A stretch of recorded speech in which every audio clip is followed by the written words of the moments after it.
the Abbey came about.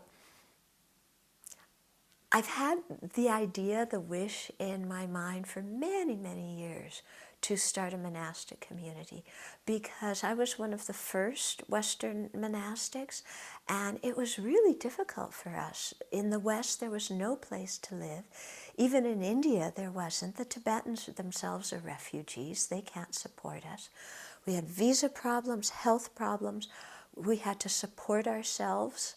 How are you supposed to support yourself? You know, and pay to keep you the things you need to keep alive and keep your precepts at the same time. Very, very difficult.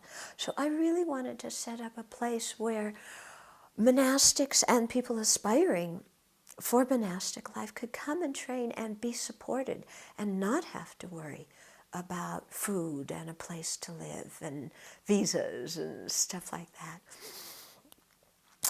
that. So I had that wish, and then I asked His Holiness the Dalai Lama to give a name to the Abbey, and he gave the name Sravasti Abbey. Sravasti is the place in ancient India where the Buddha spent 25 rainy season retreats. So many of the sutras at the beginning, it says, thus I have heard at one time the Blessed One was in Sravasti, da-da-da-da-da. So, you know, the Buddha gave so many teachings there. And there was also a community of monks and a community of nuns at Sravasti at the time of the Buddha.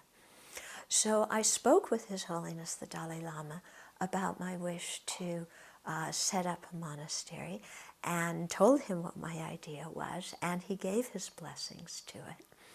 And then I also spoke with some of my other teachers and got some of their advice, and many of my teachers have come and visited here. Khensur Jampa Tekchok, from the former abbot of Sarajay Monastery, is one of my teachers, and he's been here. Khensur Geshe Wangdak, who was the former abbot of Namgyal Monastery, is one of my teachers, and he's been here. Panchen Ultra Rinpoche has been here.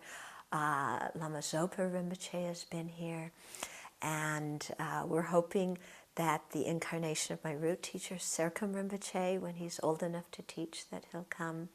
So many of my teachers and other Tibetan lamas have come here, and it's really nice to have the place to host their teachings. And yet to have a stable monastic community where we continue to have monastic training and Dharma teachings and practice when there aren't guest teachers as well.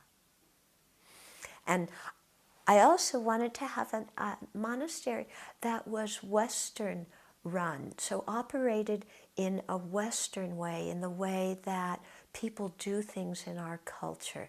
So the organization is done in a Western way. We also have very close ties to the Chinese community when we've given 2 ordinations here so far. And so some of our friends, the Chinese bhikshunis, have come here so that we have a Sangha community to give ordination to the nuns. And that's been so wonderful and really inspiring for us.